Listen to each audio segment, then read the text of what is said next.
फ्रैंकेनस्टीन सिर्फ एक नाम नहीं है, ये तो अपने आप में एक पूरी दुनिया है। सोचिए जरा, अंधेरी लैब, बिजली की कड़कड़ाहट और वो अकेला उदास सा दानव, और हाँ, उसे बनाने वाले की वो भयानक जिम्मेदारी। सही कह रहे हैं। और ये सोचना आज भी हैरान करता है कि सिर्फ 18 साल की एक लड़की मैरी शेली ने 1818 में ये लिख डाला। हाँ, एक ऐसी कहानी जिसने न सिर्फ गॉथिक लिटरेचर को बदल दिया, बल्कि जिसे कई लोग साइंस फिक्शन का पहला बड़ा उपन्यास मानते हैं। कमाल है। पर ये हुआ कैसे? इसकी शुरुआत कैसे हुई? अरे, इसकी शुरुआत ही अपने आप में एक कहानी है। वो साल था 1816 और यूरोप में उसे बिना गर्मी का साल कहते थे। मौसम बड़ा ही खराब था। हाँ, तो जिनेवा झील के पास विला डिओडाटी में लॉर्ड बायरन, पर्सी बिश शेली, मैरी शेली तब मैरी गॉडविन थी वो, और बायरन के डॉक्टर जॉन पोलिडोरी, ये सब एक तरह से फंसे हुए थे खराब मौसम की वजह से। बिल्कुल। तो वक्त काटने के लिए बायरन ने कहा, चलो सब एक एक भूतिया कहानी लिखते हैं। अरे वाह। और उसी अजीब तूफानी माहौल से दो क्लासिक कहानियां निकली। हाँ, एक तो पॉलिडोरी की द वैम्पायर, जिसने वैम्पायर कहानियों को एक नया ही रूप दिया, और दूसरी मैरी शेली की फ्रैंकेनस्टीन। लेकिन मैरी शेली सिर्फ एक टैलेंटेड लड़की नहीं थी, उनके अंदर विचारों का तूफान तो पहले से ही था। हाँ, ये बात तो है। वो विलियम गॉडविन की बेटी थी, जो उस जमाने के बहुत बड़े रैडिकल राजनीतिक दार्शनिक और नॉवेलिस्ट थे। और माँ थी मैरी वॉलस्टोनक्राफ्ट, जिन्हें हम आज मॉडर्न फेमिनिज्म की जननी मानते हैं। सोचिए जरा, घर का माहौल कैसा रहा होगा। बिल्कुल। उनके माता पिता की किताबें, जैसे गॉडविन की पॉलिटिकल जस्टिस या कलेब विलियम्स और वोल्स्टनक्राफ्ट के विचार, इन सबका असर तो फ्रैंकेनस्टीन की आत्मा में महसूस होता है। जी हाँ, बिल्कुल बुना हुआ है। तो आज हम इन्हीं गहराइयों में उतरने वाले हैं। हमारे पास हैं मैरी शेली के उपन्यास का ओरिजिनल 1818 एडिशन, उस पर लिखी गई कुछ अहम समीक्षाएं, और हाँ, उस दौर के साइंटिफिक और लिटरेरी माहौल को समझने वाले कुछ दस्तावेज। और हमारा मकसद यही है कि इस अनोखी कहानी के पीछे जो आइडियाज हैं, जो पढ़ते हैं, उन्हें खोलें, समझें कि कौन सी वैज्ञानिक खोजों ने इसे इंस्पायर किया, और वो कौन से साहित्यिक धागे थे जिनसे पूरी कहानी बुनी गई। चलिए शुरू करते हैं।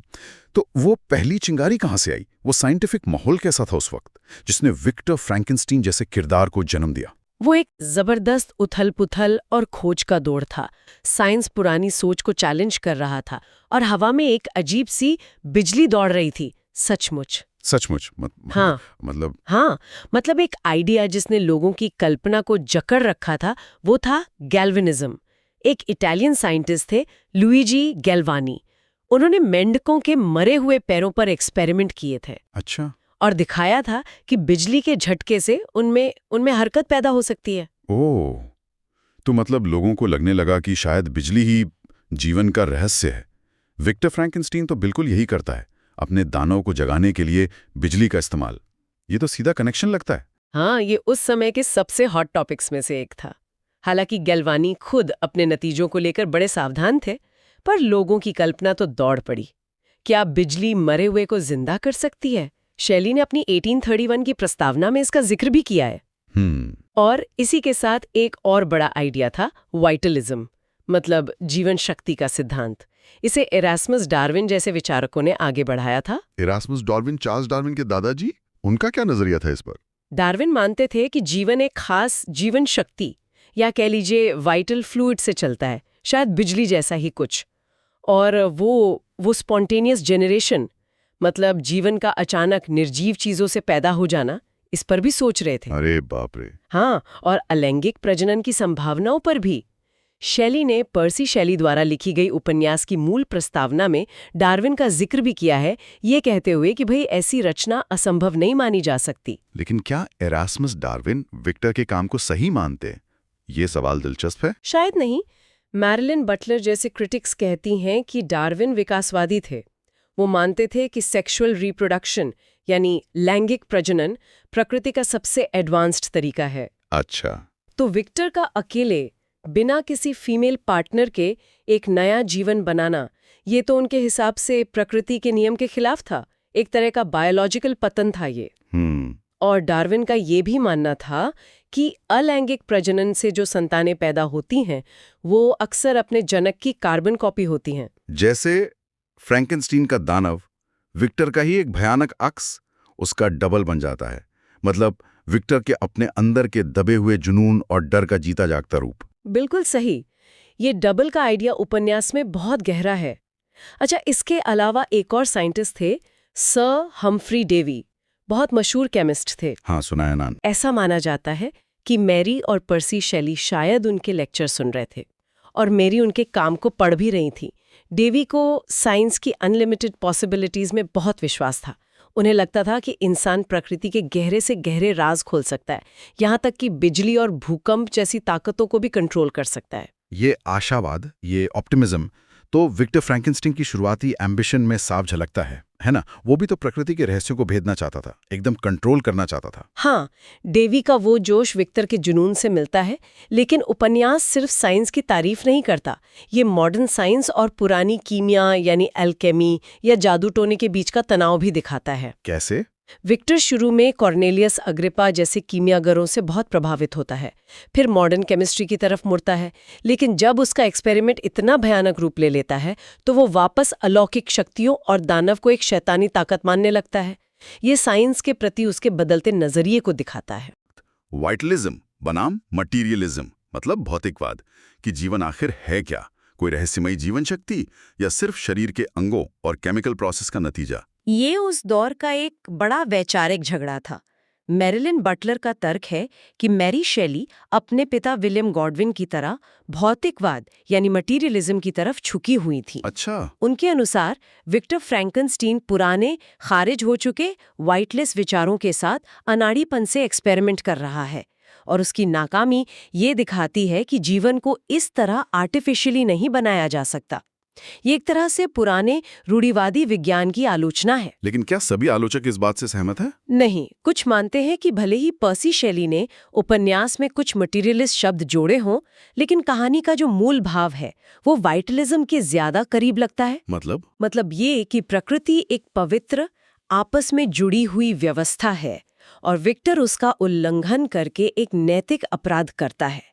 ये जरूरी नहीं कि शेली उस समय के सबसे एडवांस्ड साइंटिफिक विचारों के साथ थीं, लेकिन वाइटलिज्म उन्हें प्रकृति के प्रति एक सम्मान का नजरिया अपनाने का मौका देता है, जो आज के एनवायरमेंटल विचारों से काफी मिलता जुलता है। ये वाकई कमाल की बात है कि 200 साल पुरानी कहानी आज भी इन बहसों को जिंदा रखे हुए है। आपने पहले मिशेल मिरोव्स्की का जिक्र किया था, जिन्होंने आईसीडी इम्प्लांटेबल कार्डियोवर्टर डिफाइब्रिलेटर का आविष्कार किया। हाँ, जब मिरोव्स्की से पूछा गया कि उन्होंने ये जीवन बचाने वाला डिवाइस क्यों बनाया, तो उनका जवाब बड़ा दिलचस्प था। उन्होंने कहा कि ये जांच करने और बनाने की एक अंदरूनी जरूरत थी, inner need to probe and create. ये कहीं ना कहीं विक्टर फ्रैंकेनस्टीन की उस बेकाबू इच्छा की याद दिलाता है, जो जानने और बनाने के लिए किसी भी हद तक जाने को तैयार थी। ये मानवीय इच्छा बहुत शक्तिशाली है, लेकिन फ्रैंकेनस्टीन हमें इसके नैतिक परिणामों के बारे में सोचने पर मजबूर करता है, हमेशा। तो विज्ञान ने तो यकीनन एक जमीन तैयार की, पर शैली की प्रेरणा सिर्फ विज्ञान तक ही सीमित नहीं थी, है ना? उनके अपने परिवार और उस दौर के साहित्य ने भी इस कहानी पर बहुत गहरी छाप छोड़ी। जैसे उनके पिता विलियम गॉडविन, उनका क्या प्रभाव था? बहुत गहरा। गॉडविन का सबसे फेमस नॉवल है कैलेब विलियम्स। माना जाता है कि ये विक्टर फ्रैंकेनस्टीन के कैरेक्टर के लिए बहुत महत्वपूर्ण रहा। कैसे? देखिए, कैलेब की जो घातक जिज्ञासा है, जो उसे सच जानने के लिए उकसाती है और फिर उसे भागने पर मजबूर करती है, वो विक्टर की साइंटिफिक जिज्ञासा और फिर दानव से उसके भागने में साफ झलकती है। दोनों किरदारों का लगातार पीछा किया जाता है, एक बाहरी ताकत द्वारा और एक अपनी ही रचना द्वारा। और गॉडविन का एक और उपन्यास था, सेंट लियोन, उसका भी कुछ असर था? हाँ, सेंट लियोन का हीरो एक कीमियागर है। वो अमरता और सोना बनाने का राज खोजता है, लेकिन बदले में उसे क्या मिलता है? अकेलापन और दुख। ये भी विक्टर के महत्वाकांक्षी लेकिन दुखद कैरेक्टर से काफी मिलता जुलता है। गॉडविन के विचारों का असर सिर्फ प्लॉट पर ही नहीं, बल्कि उपन्यास के राजनीतिक और सामाजिक सवालों पर भी है। और मैरी वोllstonecraft, उनकी माँ, उनके विचारों का क्या असर रहा होगा, जिनकी मौत मैरी के जन्म के कुछ ही दिन बाद हो गई थी? ये थोड़ा इनडायरेक्ट है, लेकिन महत्वपूर्ण। वोllstonecraft ने अपनी पहली बेटी फैनी के लिए कुछ लेसन्स लिखे थे, जो उनकी मौत के बाद छपे।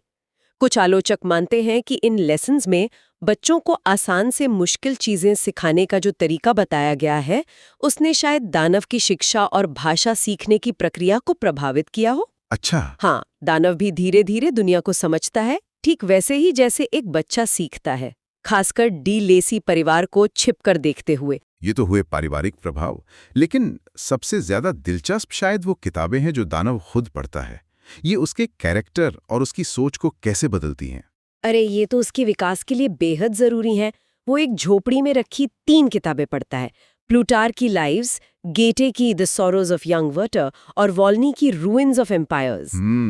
प्लूटार्क की लाइव से क्या सीखता है? उससे वो इंसानी समाज की शुरुआत, नायकों और शासकों, अच्छे और बुरे गुणों के बारे में सीखता है। वो खुद की तुलना इन ऐतिहासिक लोगों से करता है और अपने लिए एक इतिहास, एक पहचान बनाने की कोशिश करता है। उसे अपने बनाने वाले की तलाश की प्रेरणा भी यहीं से मिलती है। और वाटर, वो तो बहुत ही इमोशनल किताब है। उसका क्या असर होता है उस पे? वर्टर उसे गहरी उदासी, निराशा, प्यार की वो तीव्र इच्छा और अकेलेपन की तकलीफ का अनुभव कराती है। वो वर्टर के डिप्रेशन और रिजेक्शन के दर्द से खुद को जोड़ पाता है। ये किताब उसकी इमोशनल दुनिया को गहराई देती है। और वॉल्नी की रूइंस? वॉल्नी की रूइंस उसे मानव इतिहास के बड़े कैनवस से मिलवाती है। साम्राज्यों का बनना और बिगड़ना, इंसानी फितरत की अच्छाई और बुराई, खासकर समाज में अन्याय और क्रूरता, ये उसे दुनिया की जटिलताओं और अक्सर जो निराशाजनक सच्चाई है उसे रूबरू कराती है। लेकिन शायद इन सबसे बढ़कर मिल्टन की पैराडाइज लॉस्ट है ना? उपन्यास का सबटाइटल द मॉडर्न प्रोमीथियस भी तो इसी तरह के माइथोलॉजिकल रेफरेंस से जुड़ा है। निश्चित रूप से। पैराडाइज लॉस्ट दानव के लिए एक तरह की, कह लीजिए, बाइबल बन जाती है। वो इसे बार बार पढ़ता है और अपनी सिचुएशन को समझने की कोशिश करता है। वो खुद की तुलना एडम से करता है, ईश्वर की प्यारी रचना जिसे प्यार और साथी मिला, लेकिन फिर वो खुद को शैतान के ज्यादा करीब पाता है। हाँ, जिसे उसके बनाने वाले ने ठुकरा दिया, जो अकेला है, ईर्ष्या से भरा है और बदला लेना चाहता है। तान जैसा तिरस्कार और अकेलापन। उपन्यास की शुरुआत में वो जो कोटेशन है, did I request thee maker from my clay to mould me man, क्या मैंने तुझसे मांगा था ए बनाने वाले कि मुझे मिट्टी से इंसान बना दे। ये सीधे पैराडाइज लॉस्ट से एडम के शब्द हैं। और ये दानव के अस्तित्व के गहरे दुख और अपने बनाने वाले के प्रति उसकी शिकायत को जाहिर करते हैं। बिल्कुल। ये साहित्यिक रेफरेंस दानव को सिर्फ एक खूंखार राक्षस होने से बचाते हैं। वो एक सोचने समझने वाला, महसूस करने वाला प्राणी बन जाता है, जो अपने अस्तित्व, अपनी पहचान और दुनिया में अपनी जगह पर सवाल उठाता है। उसकी भाषा, उसका तर्क, उसकी भावनाएं, ये सब उसे एक कॉम्प्लेक्स और दुखद चरित्र बनाते हैं। तो इन किताबों ने सिर्फ दानव की सोच को ही आकार नहीं दिया, बल्कि उन्होंने उपन्यास का जो सेंट्रल कॉन्फ्लिक्ट है, यानी बनाने वाले और उसकी रचना का वो उलझा हुआ और दुखद रिश्ता, उसकी नींव भी रखी। चलिए अब थोड़ा और गहराई में चलते हैं, विक्टर और उसके दानव के किरदारों पर। विक्टर फ्रैंकेनस्टीन एक होनहार, महत्वाकांक्षी नौजवान। कहानी की शुरुआत में हमें जो रॉबर्ट वॉल्टन मिलता है ना, जो नॉर्थ पोल की खोज में निकला है, हाँ, विक्टर काफी हद तक उसी का अक्स है। दोनों ज्ञान और शोहरत की तलाश में सब कुछ दांव पर लगाने को तैयार हैं। विक्टर का साइंस के प्रति जो जुनून है, वो इसे एक ऐसी रचना करने के लिए उकसाता है जो पहले कभी नहीं हुई। लेकिन उसका जुनून अंधा साबित होता है। वो बनाने की प्रक्रिया में तो खो जाता है, पर नतीजों के बारे में नहीं सोचता। और जब वो अपनी रचना को देखता है, भयानक कुरूप, तो वो डर जाता है और उसे छोड़ देता है, त्याग देता है। यहीं से उसकी ट्रेजेडी शुरू होती है। वो जिम्मेदारी लेने से साफ इनकार कर देता है। बिल्कुल, उसका साइंस के प्रति प्यार, नफरत और डर में बदल जाता है। वो अपनी रचना से भागता है, उसे नष्ट करना चाहता है, लेकिन कभी ये मानता ही नहीं कि इस हालत के लिए वो खुद जिम्मेदार है। वो अपनी रचना को सिर्फ दानव, राक्षस, शैतान कहता है, उसे कभी नाम तक नहीं देता। और दूसरी तरफ है दानव। जब वो पैदा होता है तो वो एक कोरी स्लेट जैसा है, मासूम, दुनिया से अनजान। जी, वो धीरे धीरे सीखता है आग जलाना, खाना ढूंढना, भाषा समझना। वो इंसानों से जुड़ना चाहता है, प्यार और स्वीकृति चाहता है। डीलेसी परिवार, जिनकी वो छिपकर मदद भी करता है, उसकी उम्मीद बनते हैं। लेकिन उसकी बाहरी कुरूपता वही उसके रास्ते का कांटा बन जाती है। जब डीलेसी परिवार उसे देखता है तो वो डर जाते हैं, उसे भगा देते हैं। और ये रिजेक्शन उसे तोड़ देता है। यही वो पल है जब उसकी अच्छाई कड़वाहट और बदले की भावना में बदलने लगती है। वो खुद कहता भी है, मैं सबका दुश्मन बनने को तैयार था, तब से बुराई ही मेरी अच्छाई बन गई। हाँ, I was benevolent and good, misery made me a fiend, make me happy and I shall again be virtuous. और जब वो तालाब में अपना अक्स देखता है तो उसे अपनी भयावहता का एहसास होता है। उसे समझ आता है कि इंसान उसे क्यों ठुकराते हैं। और ये जो सेल्फ अवेयरनेस है, ये उसके दुख और अकेलेपन को और गहरा कर देती है। वो पढ़ा लिखा है, संवेदनशील है, लेकिन उसकी शक्लों से समाज से अलग कर देती है। यही उपन्यास के जो मुख्य विषय हैं वो उभर कर सामने आते हैं। सबसे बड़ा सवाल, बनाने वाले की अपनी रचना के प्रति क्या जिम्मेदारी है। विक्टर ने दानव को बनाया, लेकिन क्या उसने उसे पाला, उसे सिखाया, उसे समाज में जगह दी? नहीं, कुछ नहीं किया।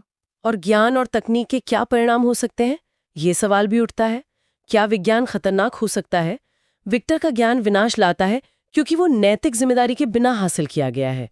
ये आज एआई और जेनेटिक इंजीनियरिंग के दौर में तो और भी ज्यादा जरूरी सवाल लगता है। निश्चित रूप से।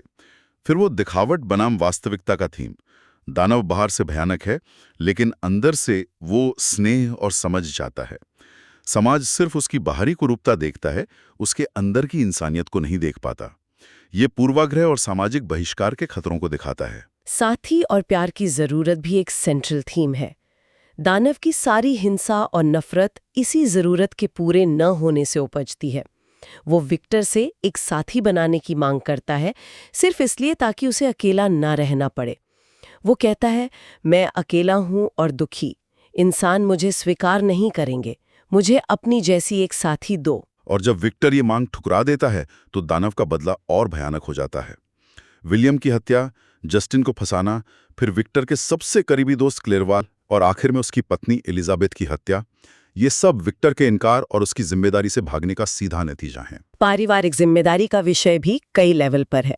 विक्टर का अपने पिता और परिवार के प्रति कर्तव्य, और एक पिता के तौर पर दानव के प्रति उसका पूरी तरह से फेल होना। उपन्यास का अंत भी उतना ही शक्तिशाली है। विक्टर दानव का पीछा करते करते आर्कटिक तक पहुंचता है और वहीं वॉल्टन के जहाज पर उसकी मौत हो जाती है। और अंत में वॉल्टन का सामना दानव से होता है, जो अपने बनाने वाले की लाश पर रो रहा है। वो अपने गुनाहों को मानता है, लेकिन अपनी तकलीफ और अकेलेपन का भी जिक्र करता है। ये एक बहुत ही कॉम्प्लेक्स और दुखद अंत है। यहाँ वो नैतिक दुविधा फिर सामने आती है। क्या विक्टर का साथी बनाने से इनकार करना सही था? वो तर्क देता है कि एक और दानव बनाना इंसानियत के लिए खतरा होता। My duties towards my fellow creatures had greater claims. लेकिन क्या दानव के प्रति उसका कोई कर्तव्य नहीं था, जिसे उसने खुद इस दुनिया में लाया था? उपन्यास इसका कोई आसान जवाब नहीं देता, छोड़ देता है ये सवाल हमारे लिए। और ये बहस आज तक जारी है। जाहिर है, इतनी क्रांतिकारी किताब, उस समय इसे कैसे लिया गया होगा? शुरुआती रिएक्शन कैसा था? मिला-जुला था, लेकिन इसकी ताकत को नज़रअंदाज करना मुश्किल था। सर वॉल्टर स्कॉट जैसे बड़े लेखक ने इसकी मौलिकता और कल्पना की उड़ान की तारीफ की, लेकिन उन्हें ये बात थोड़ी खटकती थी कि दानव इतना पढ़ा लिखा और लॉजिकल कैसे हो सकता है। उन्हें लगा कि इससे रहस्य और डर थोड़ा कम हो गया। और विरोध भी हुआ होगा यकीनन। हाँ, जॉन विल्सन क्रोकर ने क्वार्टरली रिव्यू में इसकी तीखी आलोचना की, शायद इसलिए भी क्योंकि नॉवेल मैरी के पिता रेडिकल विचारक विलियम गॉडविन को डेडिकेटेड था और क्रोकर राजनीतिक रूप से कंजर्वेटिव थे। अच्छा। लेकिन दिलचस्प बात यह है कि आलोचना करते हुए भी उन्हें दबी जुबान में इसकी शक्ति को मानना पड़ा था। क्या किसी ने इसके पॉलिटिकल मायने भी देखे? हाँ, एडिनबर्ग मैगजीन ने एक दिलचस्प एंगल पकड़ा। उन्होंने विक्टर फ्रैंकेनस्टीन के उत्थान और पतन की तुलना हाल ही में हारे नेपोलियन बोनापार्ट से की, कि दोनों ही अपनी महत्वाकांक्षा के शिकार हुए। अरे वाह। और पर्सी शेली, मैरी के पति, ने भी एक गुमनाम रिव्यू लिखा था, जो उनकी मौत के बाद छपा। उसमें उन्होंने विक्टर और दानव दोनों के प्रति सहानुभूति दिखाई, उन्हें परिस्थितियों का शिकार बताया। ये जानना भी जरूरी है कि उपन्यास के दो मुख्य वर्जन हैं, 1818 का ओरिजिनल और 1831 का संशोधित वर्जन। क्या इनमें बड़े फर्क हैं? हाँ, कुछ महत्वपूर्ण अंतर है। 1831 के वर्जन में मैरी शेली ने कहानी को थोड़ा बदला, शायद उसे उस समय के पाठकों के लिए ज्यादा एक्सेप्टेबल बनाने के लिए।